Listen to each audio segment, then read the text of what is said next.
Martin Odegaard, James Maddison, and Bruno. Maddison there. Where are you going to put him? Number one. We've gone Bruno number 1. Why have we gone Bruno number 1? Is that output related? I think he's a creative machine. So that's Kevin De Bruyne. Probably the best playmaker that there's been in the Premier League in the last 5-10 years. And you could probably have an argument for him being the best playmaker in the Premier League. Putting Bruno Fernandes number 1. Creative machine. Kevin De Bruyne's words, not mine. I genuinely think that Bruno Fernandes is the most disrespected footballer at Manchester United. And I mean by United fans, as well as the wider press and the wider media. This is some Bruno prop I'm loading in with the shotty because I think he deserves to be defended by United fans. And so many people, so many United fans, they go the other route. And I find it really, really strange. All right? Give me 10 minutes of your time, and I really want to hear your opinions on this in the comments because I know not everyone's going to agree with me on this, but hey, the beauty of opinions. Now, I enjoyed seeing Erik ten Hag coming out swinging for Bruno Fernandes after the game against Forest, a game where Bruno Fernandes was a doubt, a game where Bruno Fernandes clearly was playing with an injury the whole time, and he still made the game-winning contribution at the end. Erik ten Hag went a little step further than I would. He said social media criticism of Bruno Fernandes is pathetic. Bruno Fernandes is not flawless. And plenty of your frustrations towards Bruno are justified and correct. But Bruno Fernandes walking away from the game against Forest, limping. Bruno Fernandes has never missed a Manchester United game through injury. Do you know how mad that stat is, considering the style of player that Bruno is? Full tilt, 110%. No second gear, constantly fifth gear, which is, let's be honest, a flaw of his game. But if we had inside this squad a lot more players who operated like Bruno does, a lot more players, and by that I mean they're actually committed. They actually want to play for United. It's not about wanting to play for United. There are so many players at this football club over the last few years, if they got a broken fingernail or they slept dodgy on their pillow. Oh, sorry, boss.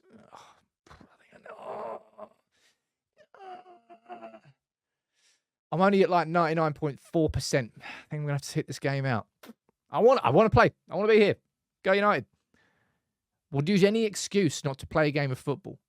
And this is a man who has quite literally never missed a game at United through injury.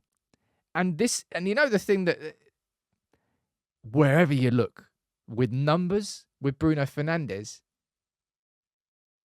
it's ridiculous. Look at his output. Now, this Bruno Fernandes here, right? In his second season, let's be honest, in his first season when he broke through how good he was at the start there, he came into the club in January and just dragged us up from drowning as a club, like almost single-handedly. And the second season, 28 goals and 17 assists. He was so good at the start that he set a benchmark which he isn't hitting this season. And he's being slammed for it because he was so good before. And wherever you look, and I'm going to do this because this is what I mean about him being the most disrespected footballer at Manchester United. Top chance creators in the whole league in 2021-22, as I said. Look, he had, 10 goals, 14 assists? Bruno Fernandes created more chances than anybody else in the entire league. Okay, that's interesting. All right, let's move on. Little stat here. This was back in that season.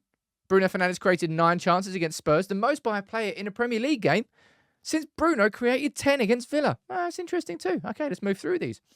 This season, Manchester United's Bruno Fernandes has created 100 chances from play in the open play in the Premier League in 2023. Only the second player since Mesut Ozil. Okay, right, so he's constantly creating chances. Okay, most Premier League chances created in 2023. Who's that top of the list? Bruno Fernandes. Unbelievable. Unbelievable. Who's got the most progressive passes per 90? Okay, we've got Trent. We've got Kieran Trippier. That's Bruno Fernandes in the top 5. Again, most competitive goal involvements by players in the Premier League since Bruno joined. Salah's top. Kane's second. Who's third? Bruno Fernandes is third. Isn't that incredible? Let's go down. There's probably some more stats here. Champions League. See what we did there. Bruno became the first player in Champions League history to get 6 assists in 6 consecutive appearances. And only Vinicius Jr. and Kevin De Bruyne have more assists in the Champions League since 2021-22 than Bruno Fernandes, despite him not playing in the Champions League last season. The mind boggles. We've got so many problems at this football club. Like, so many.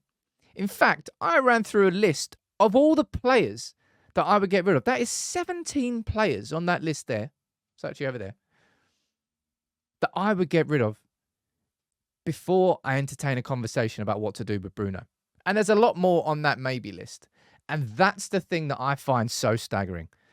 Is Bruno Fernandes the perfect player? Nope. Are there major problems and flaws with his game? Yep. Does he need to resolve those? Yes. And I was hoping that he was going to mature as a captain.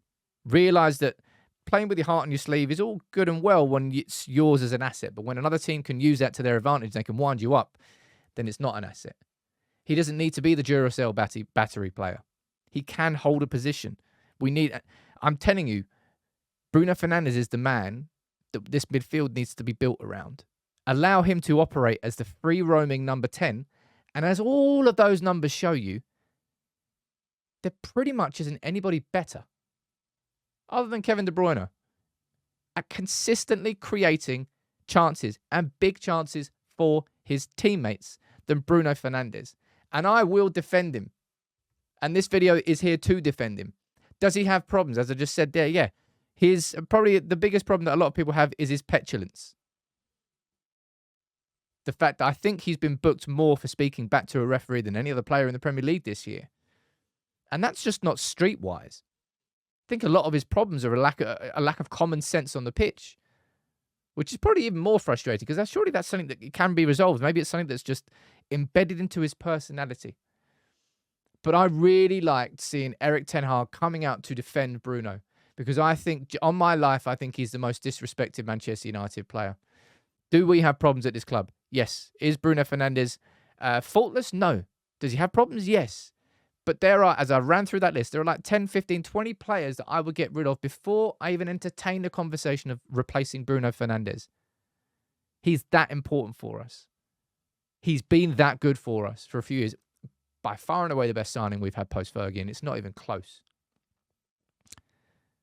I just don't understand why so many United fans gun for Bruno Fernandes. It must be about the petulance. It must be around that. And it also must be, as I said, because of how good he was in the beginning, and we're not hitting that now, the frustrations are coming. But Bruno, I just don't get why some United fans attack him the way that they do. I want you to let me know what you think in the comments below. I might be wrong in this one. I don't think I am. You can let me know what you think.